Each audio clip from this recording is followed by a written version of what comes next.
मध्य पूर्व में तनाव एक बिल्कुल नए और बहुत ही खतरनाक मोड़ पर पहुंच चुका है। तो चलिए हम अमेरिका और इजराइल के ईरान पर हुए इस बड़े हमले और उसके बाद जो कुछ हुआ उसे ठीक से समझते हैं। देखते हैं कि आखिर हुआ क्या था। तारीख थी 28 फरवरी 2026। एक ऐसी तारीख जिसने मिडिल ईस्ट के जियोपॉलिटिकल लैंडस्केप को शायद हमेशा के लिए बदल कर रख दिया। एक ऐसी सुबह जो पूरे क्षेत्र के लिए एक नए और बेहद अस्थिर दौर की शुरुआत लेकर आई। और फिर दुनिया के सामने आई एक ऐसी घोषणा जिसने सबको हिलाकर रख दिया। अमेरिकी राष्ट्रपति ट्रंप ने ऐलान किया कि ईरान के supreme leader Ayatollah Ali Khamenei एक टारगेटेड हमले में मारे गए हैं। ये सिर्फ एक हमला नहीं था, ये एक बहुत बड़ा मैसेज था। अब जरा इस हमले का पैमाना देखिए। अकेले इजरायली एयरफोर्स ने पूरे ईरान में 1200 से ज़्यादा हथियार दागे। ये कोई छोटा मोटा हमला नहीं था, बल्कि एक पूरी तरह से सोचा समझा और विनाशकारी हमला था। और ये हमला ईरान के 31 में से 24 प्रांतों तक फैला हुआ था। मतलब देश के एक बहुत बड़े हिस्से को सीधे सीधे निशाना बनाया गया था, जो दिखाता है कि ये कितना बड़ा और वेल प्लान्ड ऑपरेशन था। बात सिर्फ हवाई हमलों तक ही सीमित नहीं थी। अमेरिकी सेना ने यह भी कंफर्म किया कि उन्होंने ईरान के 9 नौसैनिक जहाज़ों को डुबो दिया है। ये ईरान की समुद्री ताकत पर एक सीधी चोट थी। इस पूरे ऑपरेशन को अमेरिका ने एक कोड नेम दिया था, ऑपरेशन एपिक फ्यूरी। लेकिन इन बड़े बड़े नामों और रणनीतियों के पीछे एक मानवीय कीमत भी चुकानी पड़ी। चलिए देखते हैं कि जमीन पर असल में क्या हुआ। ईरानी अधिकारियों ने जो शुरुआती रिपोर्ट दी उसके मुताबिक 201 लोगों की मौत हो गई और 747 लोग घायल हुए। लेकिन इन आंकड़ों में जो सबसे दुखद बात सामने आई वो मीनाब शहर से थी, जहां एक प्राइमरी स्कूल पर हुए हमले में 158 मासूम बच्चों की जान चली गई। तो ये अयातुल्ला अली खामेनेई थे कौन? वो सिर्फ एक नेता नहीं थे, वो ईरान के सुप्रीम लीडर थे। यानी देश की सारे मिलिट्री और पॉलिटिकल पावर उन्हीं के हाथ में थी।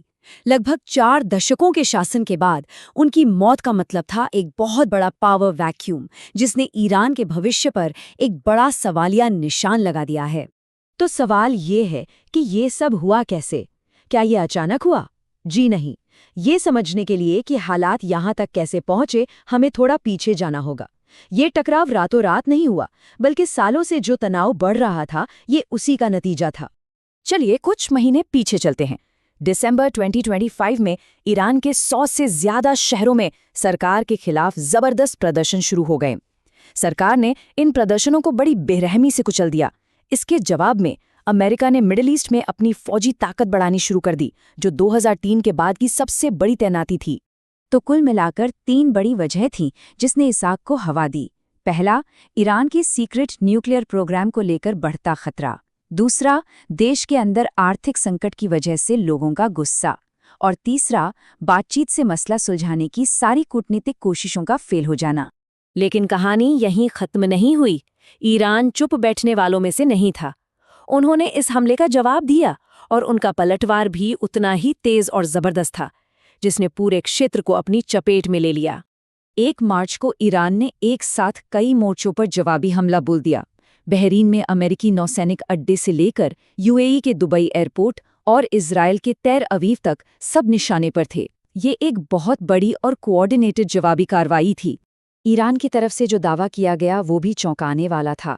उनकी रेवोल्यूशनरी गार्ड कॉर्प्स यानी IRGC ने कहा कि उन्होंने मिडिल ईस्ट में 27 अलग-अलग अमेरिकी मिलिट्री बेसिस पर हमले किए हैं। उधर अमेरिका के रक्षा मंत्रालय पेंटागन ने शुरुआत में 3 अमेरिकी सैनिकों के मारे जाने की पुष्टि की, लेकिन साथ ही उन्होंने ये भी कहा कि हताहतों की संख्या और भी बढ़ सकती है।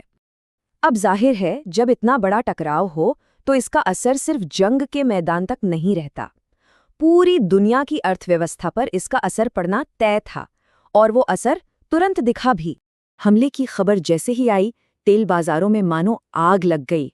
रविवार को जब बाजार खुले तो तेल की कीमतों में करीब 8% का जबरदस्त उछाल आया। ब्रेंट क्रूड $79 प्रति बैरल के पास पहुंच गया, जिसने दुनिया भर में खलबली मचा दी। और ऐसा क्यों हुआ?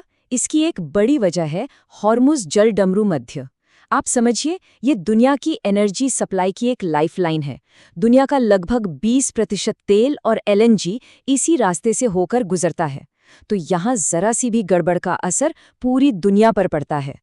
तो एक तरफ तेल की कीमतें आसमान छू रही थीं और दूसरी तरफ शेयर बाजारों में गिरावट शुरू हो गई। निवेशक घबराकर अपना पैसा निकालने लगे और सोने जैसी सुरक्षित चीजों में लगाने लगे। नतीजा ये हुआ कि S&P 500 और नैस्डैक फ्यूचर्स में लगभग 2% की गिरावट देखी गई।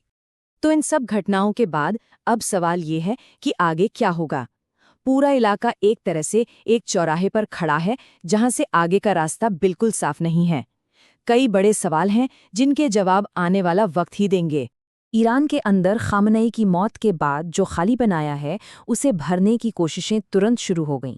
फिलहाल देश चलाने के लिए एक अस्थायी काउंसिल बनाई गई है और जल्द ही एक नए सुप्रीम लीडर का चुनाव किया जाएगा। लेकिन एक और बहुत बड़ा सवाल है हिज़्बुल्लाह का। लेबनान का हिज़्बुल्लाह ईरान का सबसे ताकतवर प्रॉक्सी माना जाता है। क्या वो इस जंग में सीधे तौर पर शामिल होगा? उसका अगला कदम इस लड़ाई का रुख पूरी तरह से बदल सकता है।